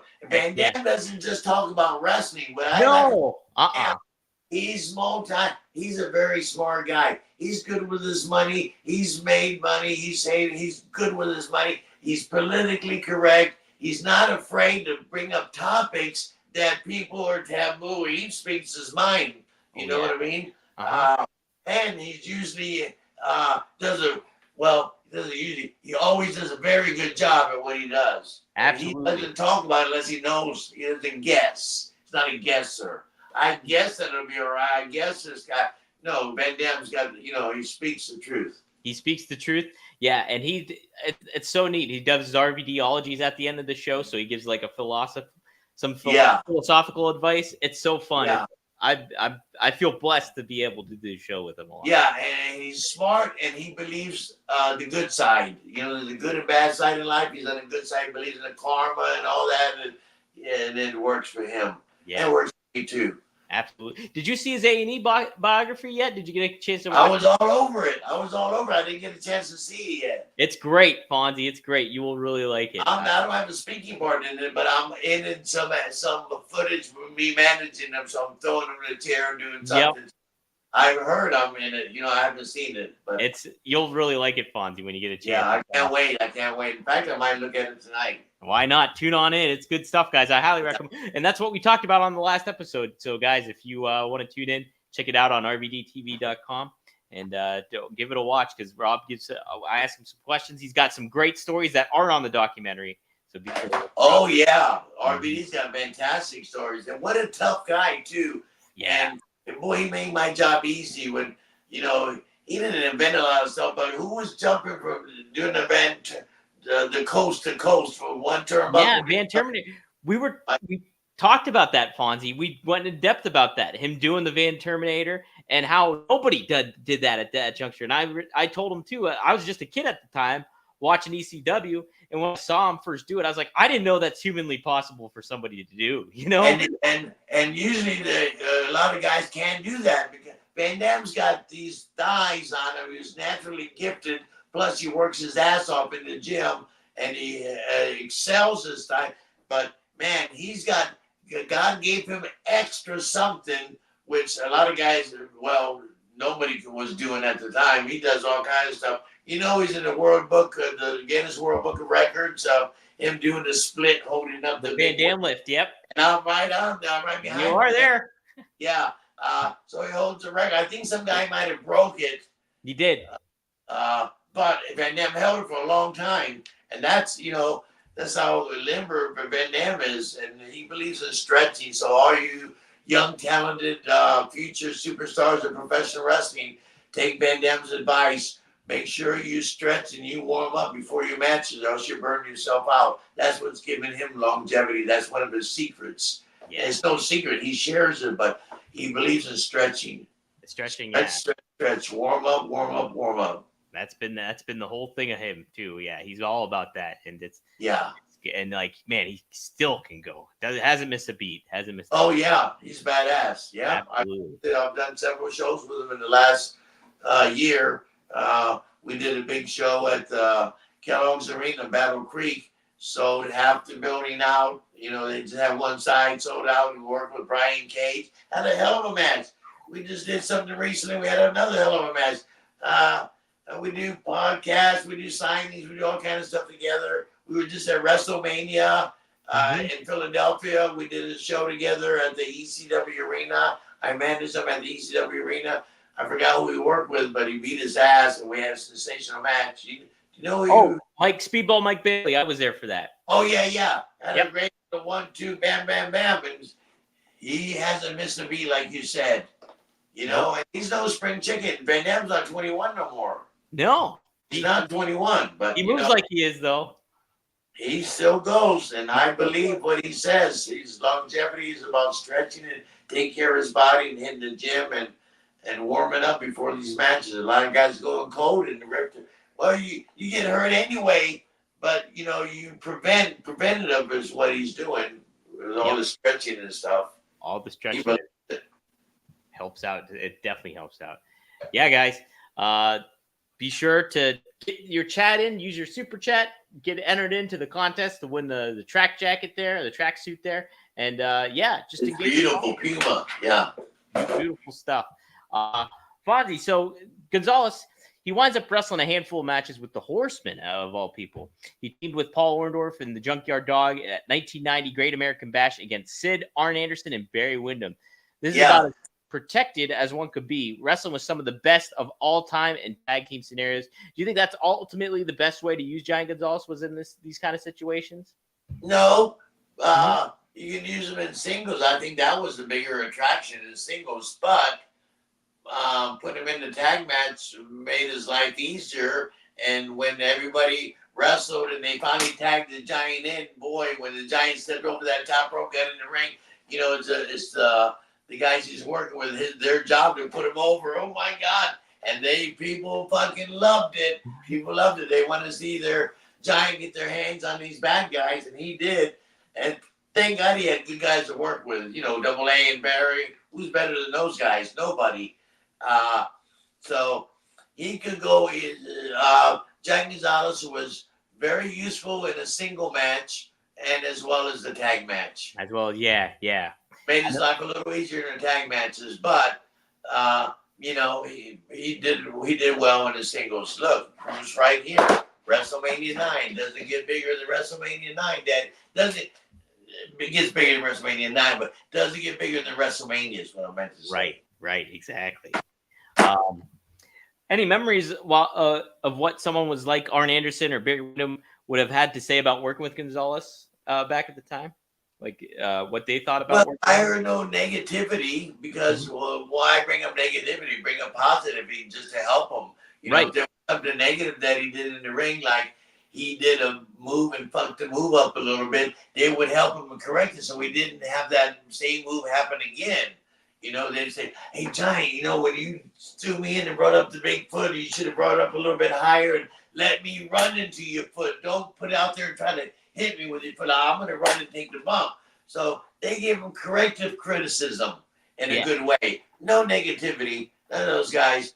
They, like I said, he was charming, had a good personality, and we all wanted to see him succeed because we knew he wasn't going to be around long. We knew we had him for 3 or 4 years, and that was it. You know, so get as much as we can out of him. So everybody was on his side.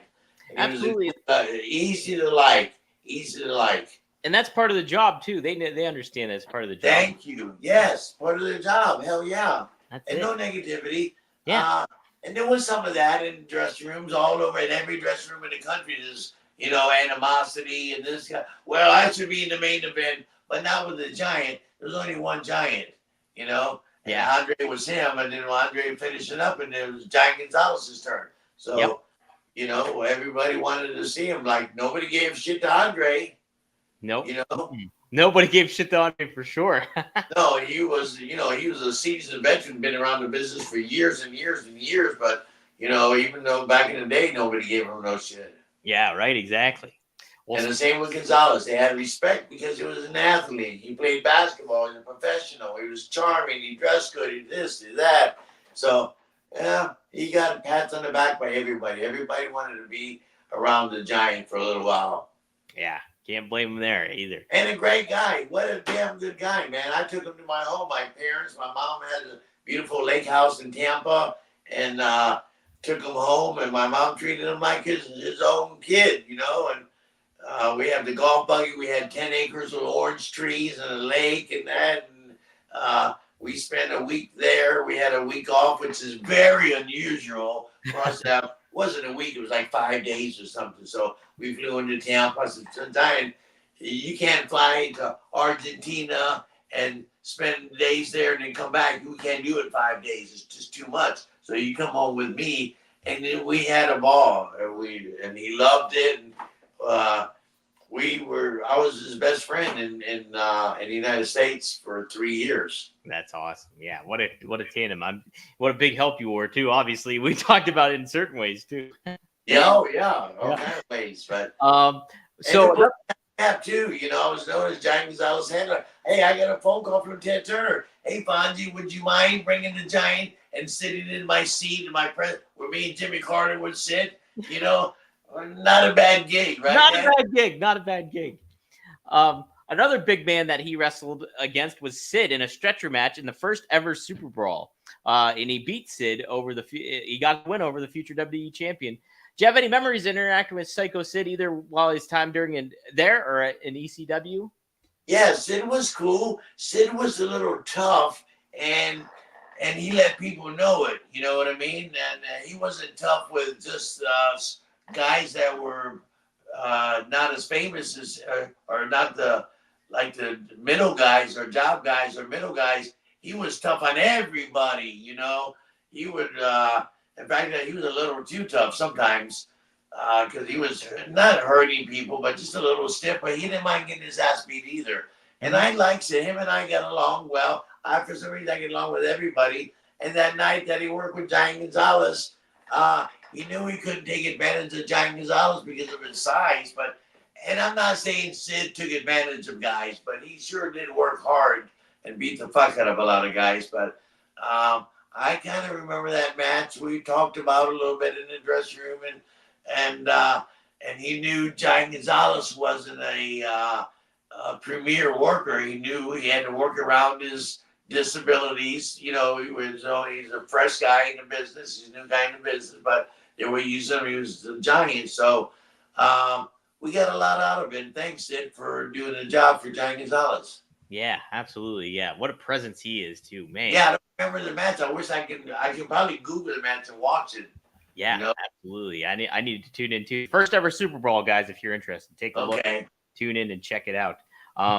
Hey, a crazy match I also competed in was the Chamber of Horrors match in 1991 at WCW Halloween Havoc. Well, Halloween Havoc, I was going to say. Yeah. And that featured some great workers like Mick Foley, Scott Hall, my favorite, the Steiners, and Abdullah the Butcher. Do you have any memories of this match and any fun stories you can share, Fonzie? Who did he wrestle that night? So he wrestled Abdullah the Butcher, Scott Hall when he was the Diamond Stud. He wrestled Mick Foley, the Steiners, too. The Steiner brothers were in that match, too. Was it a big, big cage? There's an electric chair in the middle.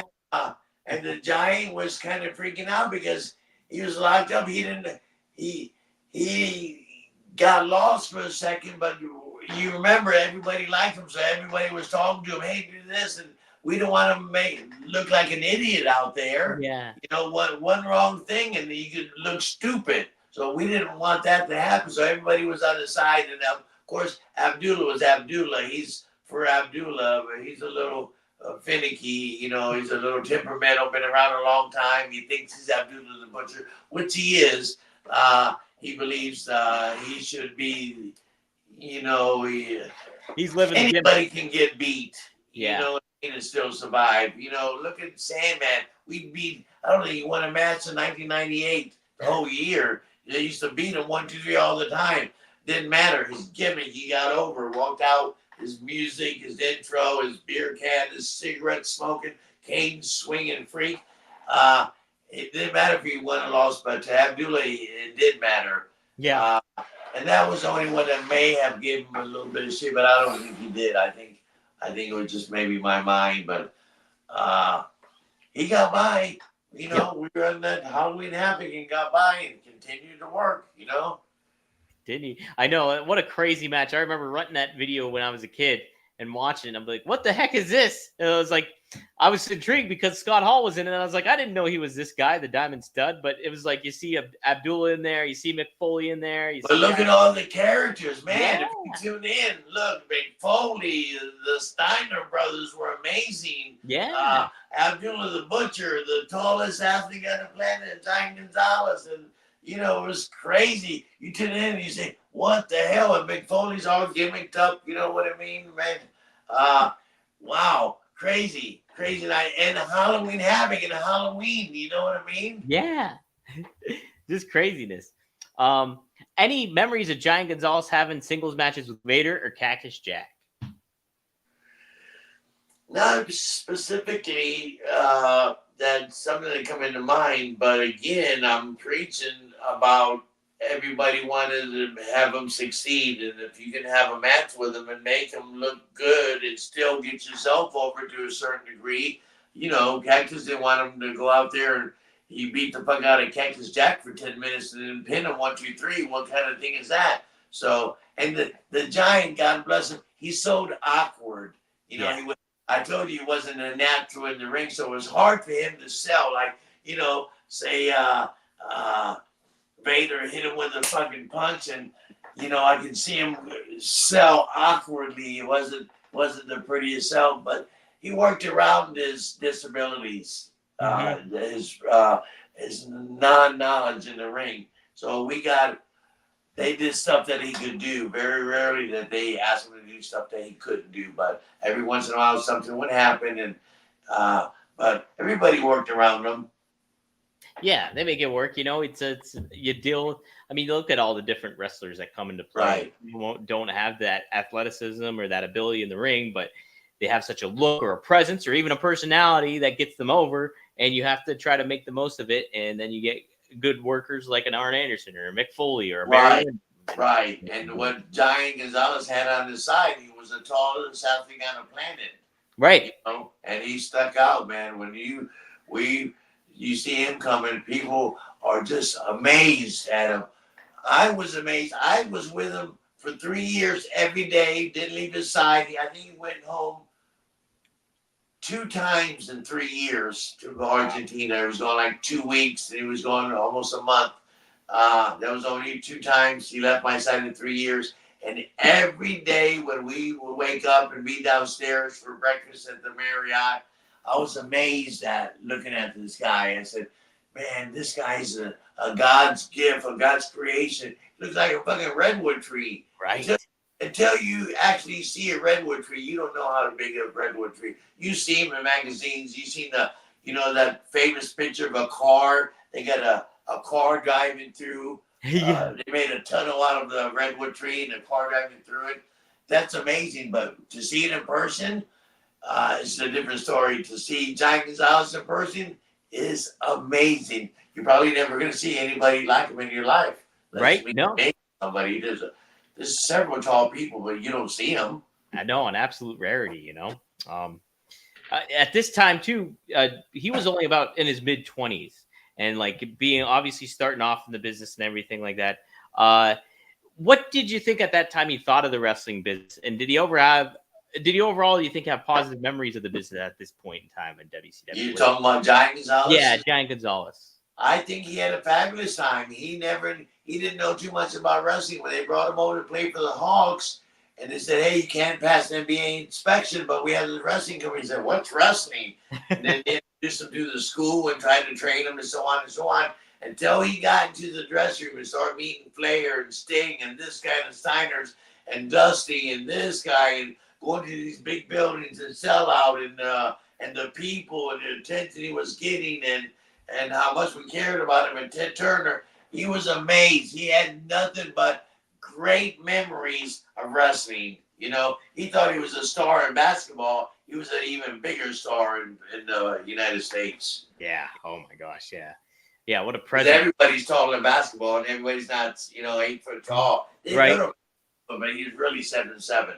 Yeah. That's still like, holy smokes.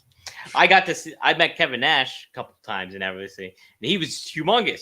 He's so tall. But even thinking about like Giant Gonzalez compared to him, that's even. Oh my gosh! Can you look up real quick how tall is Hulk Hogan? Yeah, let me look. I think he's 6'6" or 6'7", if I remember. Let me take. Yeah. Okay. About that. Hulk Hogan height. Let's see here. 6'7". They list him here on Wikipedia. So take that. Okay, I'm gonna give you a close up of this picture again. Yes. And look at the size difference. Look at that. Look at that. Geez, look how big he is. Hulk Hogan's huge in the wrestling business. There's not a lot of 6'7" guys. No, But and Fonzie, you're 5'9", right? You said? Yeah, approximately. But look how towering Giant Gonzalez is. He had a 22 shoe. Oh my God. He was big, and he wasn't misproportioned. He wasn't out of proportion. So his body fit him. That's why the women were attracted to him.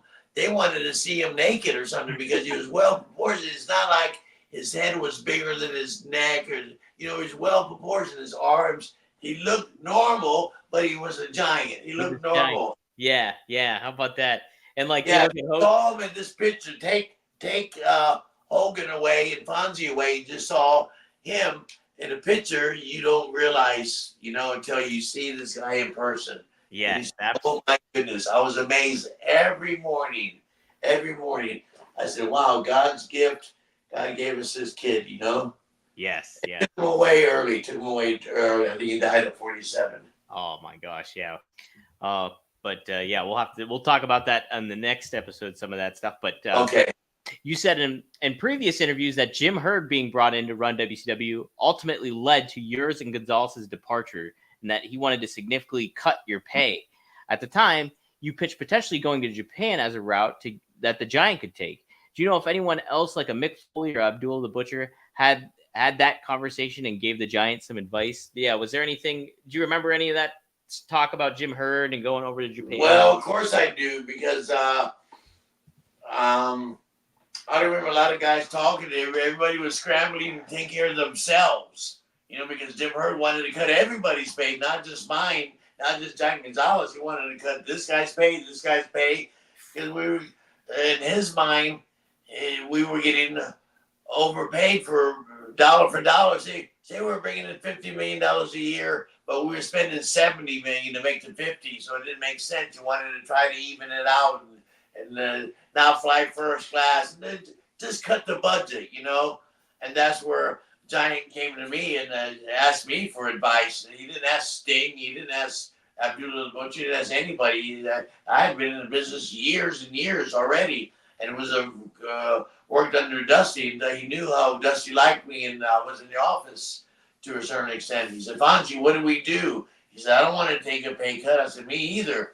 And he said, what are our options? I said, well, our options are, Giant. I said, you can go back to Europe and play European basketball. I don't know how much money you were making there, but you're not going to make like you're making here. He's making mid six figures, pretty good, big numbers.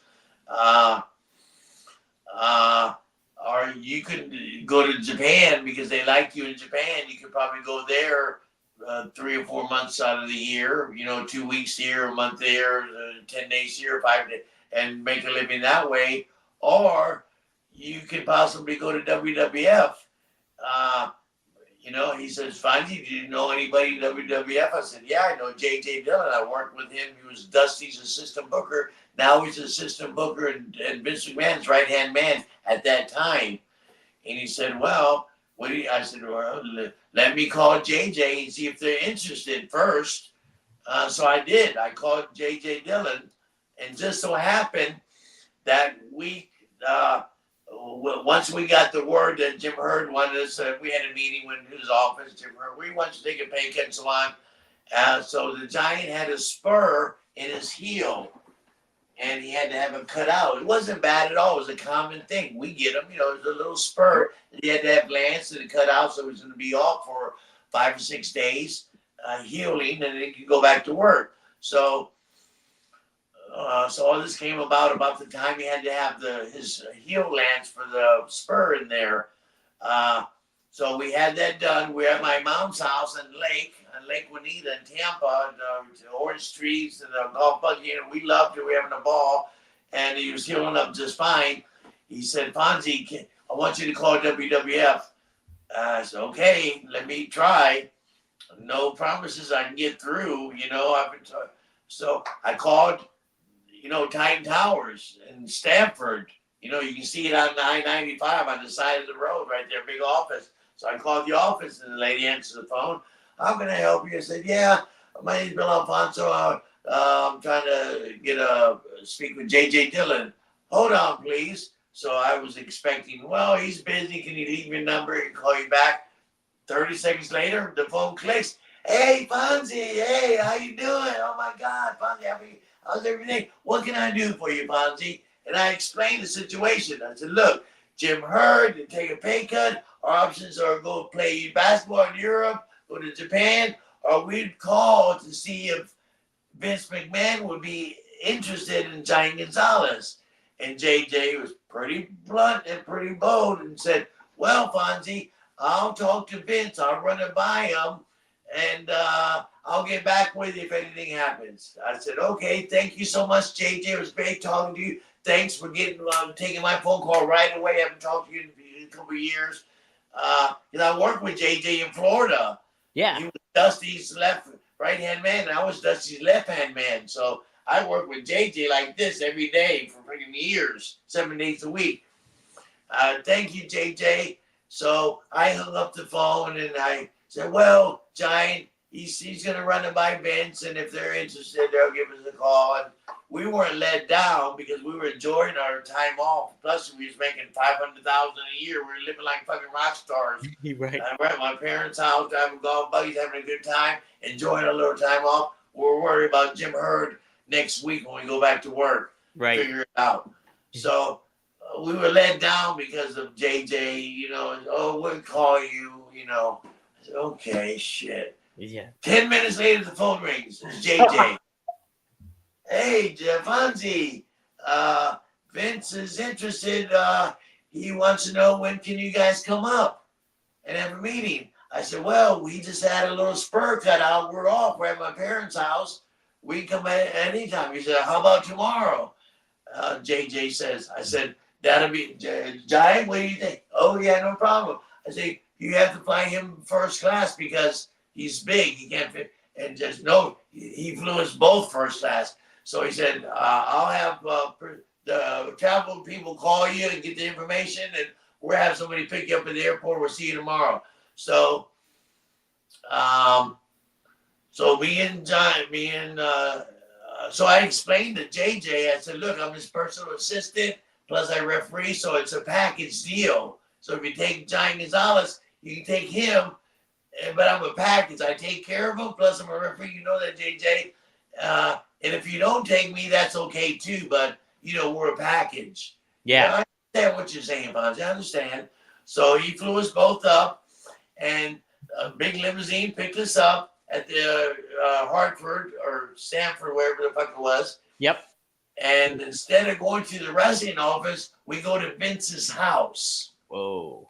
That's pretty cool. So we go to his house, and JJ's there. Vince isn't there yet. So JJ introduced himself to Giant, and he said, oh, Vince is running a little late. He'll be here shortly. But, they had a tray of food and all kind of stuff for the Giant, and we were talking. And so in comes Vince in his green fucking suit, or orange suit. He's walks in, and Giant Gonzalez, he was quite impressed. And he said, I know who you are. You're the referee, and I know who you are. You're he called me active or hype or something. He called me energetic or something. Yeah. Energetic or whatever. It was a good comment. It wasn't a bad negative. So we explained to him, which JJ already explained to him, and said, look, Jim Hurd was taking some pay cut, and Giant Vince says, well, I'm interested, and you too, Fonzie.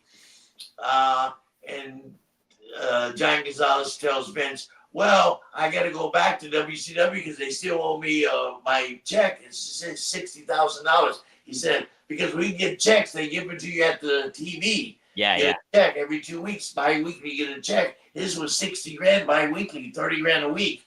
That's not bad money, right? Pretty good. That's pretty good. So Vince tells Giant, said, don't even go back there. Fuck WCW. JJ, write him a check for $60,000. We'll consider that his signing bonus.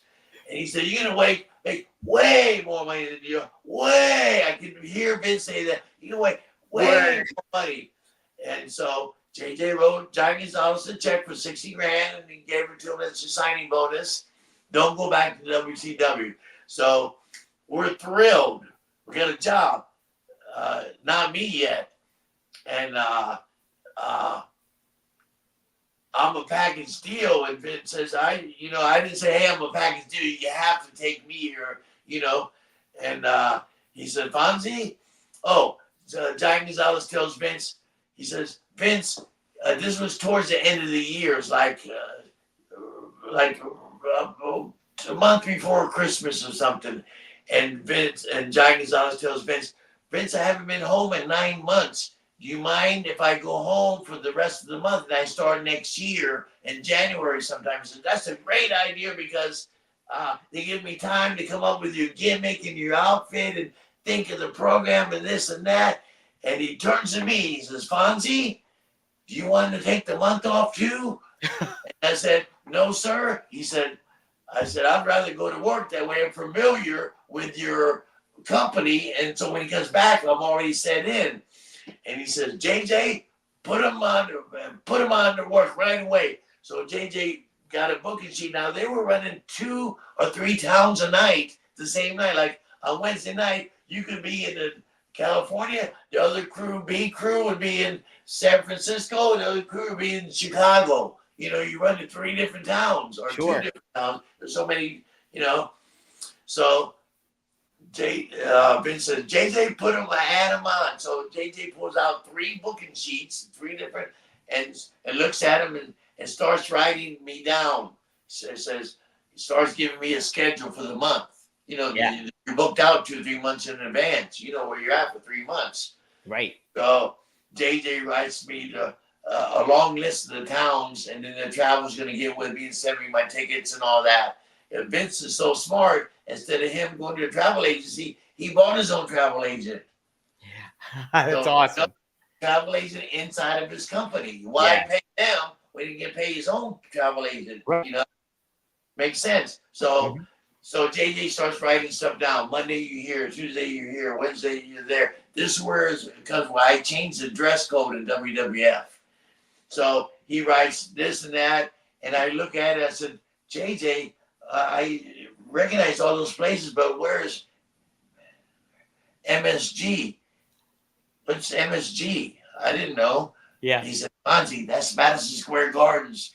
I said, oh my God, what's the most famous arena on the planet? Oh, it's Madison Square Garden. W just no, not Boston Gardens, not Toronto Maple Leaf, not the Cow Palace in California, not Tokyo. No, Madison Square Garden, most famous. So I was thrilled to go there. So I get my booking sheet.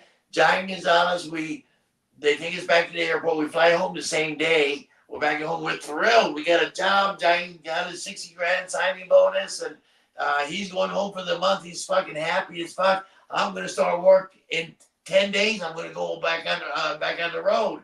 And my first week I'm in Madison Square Gardens. So, and I would dress nice because if I don't dress nice, if I wear a pair of jeans, a nice polo shirt, and a pair of nice Nikes, I look like the fucking audience when I walk in the back door at a venue. You know what I mean? I got to dress like somebody. So I bought, I had a Submariner Rolex.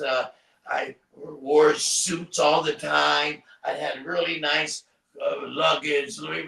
I look like somebody. If you didn't know I was he's somebody. We don't know who he is, but, so, they got me so my first week, I'm in Madison Square Garden, so I dressed nice. I got a fucking $1,000 suit on. I got a Submariner. I got Louis. In fact, here's the luggage right here. I still have it. I'll walk in with this, and the briefcase and shit. You know what I mean? And I look like $1 million. And you get there at 5 o'clock because, the matches started at 8. You're there. Vince wants everybody there 2 hours before the show starts. So usually there's a bunch of guys in the ring working out and talking about their matches and this and that. And there was Vince at ringside. So Vince sees me walk in. And back then, all the referees were wearing remember the Zubas? Oh, yeah, the Zubas. The pants, the Zubas, they were wearing Zubas, and the Hebners and Mike Yoda and all those guys are all wearing Zubas and T-shirts and the WWF hat and stuff. They look good, but so I walk in looking like $1 million with a suit and a beautiful watch and a luggage. My haircut's perfect. I'm beautiful. And Vince called me, Fonzie, come over here. He called all the referees, all the ring guys, all the underneath talent. Not Shawn Michaels and those guys, the smaller guys like me and all the referees. And he said, Fonzie, you look great. He said, everybody see how Fonzie's dressed? From now on, from this day on, anytime we run a big show like Madison Square or any big sold out big thing, a pay-per-view, Monday Night Raw, anything. I was on the first Monday Night Raw, by the way. So he says, I want everybody to dress like Fonzie is right now. So now the referees can't wear Zubas no more. The Hebners were pissed off. Fonzie, why you got to dress like that? Because this is how I dress, know. I don't want to look like the fucking audience. Yeah. And so they were all mad at me for a minute because they all had to go out and dress nice. Get nice stuff. So I changed the dress code in my first week in WWF. How about that, man? Yeah. You're a game changer, Fonzie. You're a game changer. All right. Something. Yeah. I'm in Madison Square Gardens my first time because WCW didn't run there. They couldn't. They were contracted to Vince. Yeah. I've never been there, but I've heard of Madison Square Garden since I was a little boy. Yeah. The Muhammad Ali, Joe Frazier, and all that. Yeah. The basketball team and so on. So. Yeah. Nixon, Bruno, all that. So I started. Yes, Bruno. So I started with Vince, and did the month why Giant Gonzalez was in Argentina visiting with his family. First time he's been home in 9 months, and I was getting the hang of it and all that. So when he came in, we were on ready to roll. Ready to roll. Yep. And so we were there. We came in right after WrestleMania 8. So we missed 8. We came in right after 8. And then we did 9, and we left before 10. So I was almost there 3 years, but I came in right after 8. I did 9, and I left right before 10. So right before 10. I was there for a while, and then I was off for a minute and went to ECW. ECW, and the rest is history there. But we'll cover Giant Gonzalez and you in the WWF next episode of the. Yeah, let's wrap this up, Daddy, because we've been talking. Let me see. Damn, an hour and 42 minutes. How about it, huh? Time goes by quick, and I'm enjoying myself. Hey, I hope you guys are enjoying these stories. Yeah. I'm having fun telling them. And you guys, please send in questions. Please enter to win my stuff. Enter to win the tracksuit, man. I'm really digging this. And I hope I get good feedback, and I'm not boring you fucking guys with old stories about, I'm talking about me a lot, but. Hey, this is your show, though, Fawn. That's it. Okay, Daddy. So you're good to go. Guys, what you can do, too, if you missed this episode, you're tuning in later on, what you can do, if you do a super chat, anytime you see me on the screen, when it comes to One True Sport or anything like that, you're automatically entered to win the contest for Fonzie. So so keep that in mind, and I'll send some reminders too throughout when I'm live on One True Sport or doing other things like that. So send the reminders. If you submit a super chat, that'll go to Fonzie and I on the podcast, but it will also enter you to win the track. Yes, and the tracksuit is not the only thing we'll be giving away. There's going to be giveaways. Hey, can I tell you something about what we're going to be talking in the future? This is a replica. This is not Harley Race's belt. This is not the one I'm holding up and holding Harley Race's hand up. That's the real one. But somebody made this for Harley Race. You can get them now. You can order them on the internet. But this belt's 25, 30 years, or whatever, however long I've had it. Somebody presented it to Harley Race at this big fundraiser, and Harley didn't want, and Harley took it and said, "Oh, thank you so much." And as soon as we got in the car, here, take this. This is for you, Fonzie. So Harley Race gave me this. So that's a pretty cool story. And here's a picture of me holding it up. This is what Jack Briscoe had, Dory Funk, Terry Funk, Ric Flair. Then they made the new one for him. But this is a replica, not the real McCoy. If it was, it'd be worth the big, big money. But you could buy this. If you had 10 grand, you could buy this from me for 10 grand. Why? Because Harley Race gave it to me. Yeah. I find that very flattering, and I work with Harley and all these superstars. So so I'm saying is, I hope you guys don't get bored with my stories like that. And my stories about Hulk Hogan, my stories about Van Dam. We were in the High Times magazine, championship pot smokers, Daddy. Let me see. Can you see that? Let's see here. I'll zoom that in. Oh yeah. That's what a great cover that is. That's so awesome. Yeah, inside, right? Framed up, and we're giving stuff like this away. Look at that. I'll be telling stories about how we do that, where do we do the shoot at, and there's 5 people who decide who's going to be on the cover, and it was between Van Dam, Fonzie, and Sabu on the cover, or Ozzy Osbourne. Wow. And so 3 voted Ozzy and 2 voted Van Dam, but they gave us a 3-page spread centerfold. So that's another story about, they gave us each an ounce of pod. The High Times magazine is going to give you a really good pod.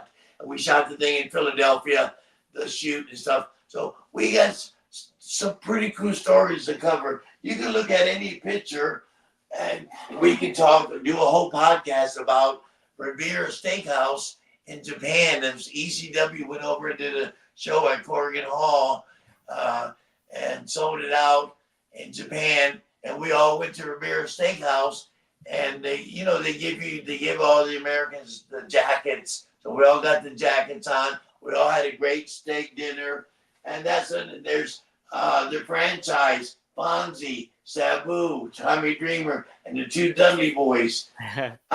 So we can talk about stories like that. We can talk about this. Dr. Death, Steve Williams, Oh man, Terry Funk, and Terry Fonzie. Funk. All of us are bleeding Yeah. to the ECW arena. Why are we bleeding? That's another story. Anyway, there's Dusty. I got stories about Dusty where I sucker punched Dusty, and all kind of cool stories. They just interesting to the wrestling fans. So my whole point is I hope you guys can enjoy. And I'm going to keep doing these till you guys boot me off the air. We'll keep on cooking, Fonzie, for sure. We'll close it out with this question that Liam Evans asked earlier on the show with the super chat. He said, "What did Giant Gonzalez typically eat in a day?" Damn, we'd eat breakfast, lunch, and dinner because he had to feed that body. That body took a lot of energy, to carry around that big. He weighed 400 pounds. Yeah.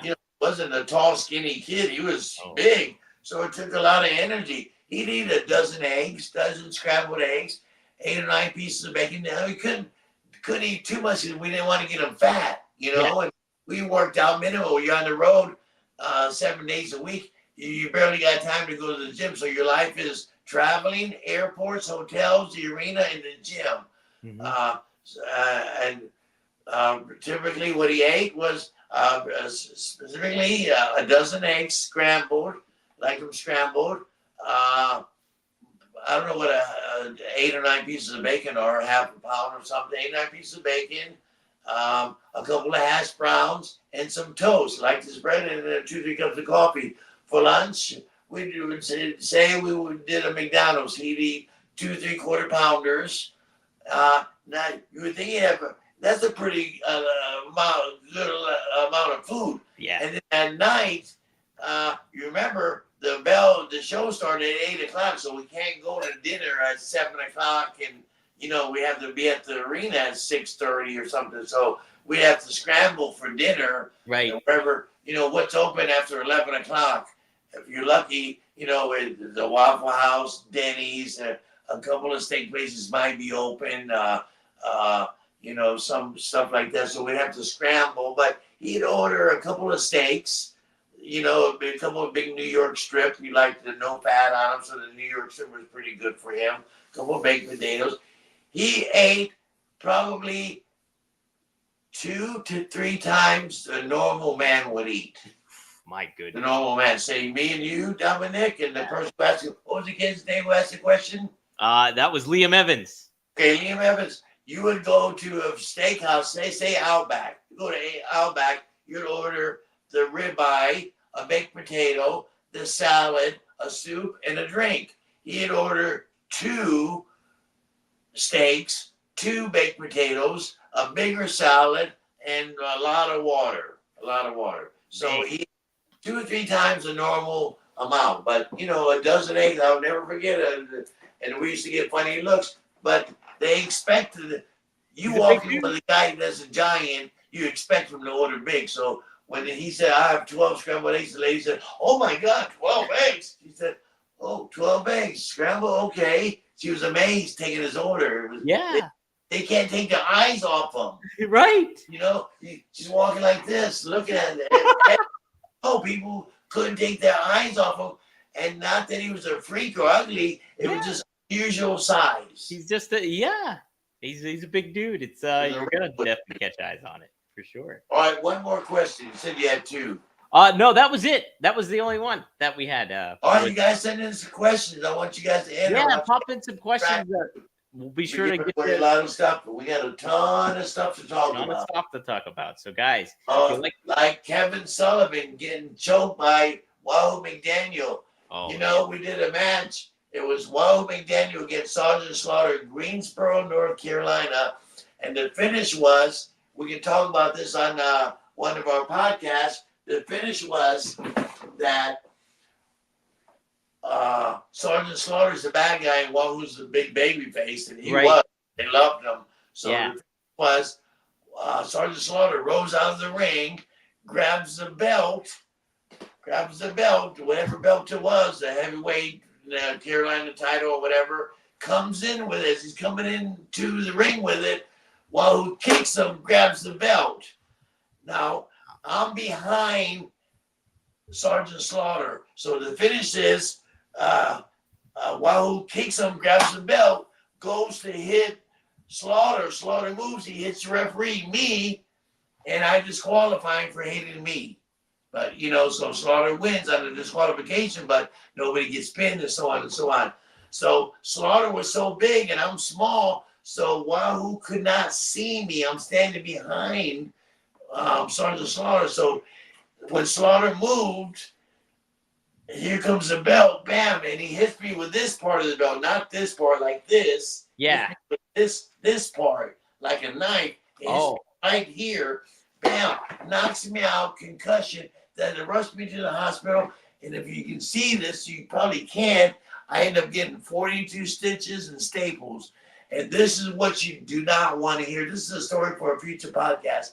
This is what you don't want to hear. When the paramedics were trying to stop the blood and shit, and I said, hey, paramedic, is it bad? He says, oh, you want to hear this one.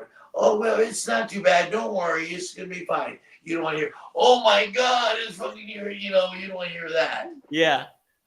So that's another story. So we can talk about Wahoo and all. We can just keep going. We got stories up the ass, all wrestling related. All wrestling related. Yeah, we may spin off and talk about George Foreman. I met George Foreman, or some famous people that I met. I met George Foreman. We were in Las Vegas, and I put him over, and I said, oh, my mom loves your George Foreman grill. Yeah. He said, Fonzie, give my assistant your address. He sent my mom every George Foreman grill they had. What? Nice guy.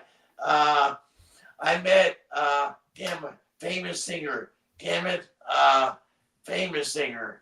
I can't think of his name, but black man, one of the most famous singers on the planet. Wow. And I was with a girl, and I said, oh, when I want to get with my girl, I'll put your music on and feed her a martini. Boy, and we get it on. And he got embarrassed and shit. And he said, anytime you guys want to come see me. So I had backstage passes anywhere in the world that he was playing at. He said, you gave me a number to his assistant, and I could call him. And I did. I went to 2 concerts. I can't think of his name. I got brain fog right now. But a big name, I'll think of it for the next 5 years. I met a lot of cool people. Sylvester Stallone, Arnold Schwarzenegger, Donald Trump, met him at Madison Square. All just kind of cool people, man. Holy shit. We got a lot to talk about then. We got a lot. Yeah, we have more than wrestling to talk about. Yeah. Oh, that'd be great. Mostly wrestling, because that's what I'm good at. That's what I've done for 44 years. And this has been a great episode, guys. So if you like what you're seeing, be sure to subscribe to OneTrueSportTV.com, subscribe to RVDTV.com. That helps out the show. It helps out Fonzie, helps out me, and it gets the word out about the channel and stuff like that. And if you're interested, if you're on OneTrueSportTV.com and you want more content, more exclusive content, hit the join button. Check out the tiers that we got: $7.99, $24.99, and then $39.99, and we give you extra added content that you guys will like to see, and you get your bang for your buck. Liam Evans is a member. We have Eddie Prather in here, and then a whole bunch of a great. A lot of new members coming up, and then I'm going to be a member, and I'll be teaching you how to get abs. Look at the abs. Eddie, had an ounce of fat on me. Fonzie, you look great, man. You look great. Thanks, Daddy. You're welcome. And guys, this has been a great episode. Be sure to tune in. Be sure to follow Fonzie at Alfonso Bill on Twitter. And then it's Fonzie Bill Alfonso on Bill Fonzie Alfonso on everything else. On everything else. So be sure to give him a follow. Fonzie, this has been a fun episode. I can't wait to do it again. Yes.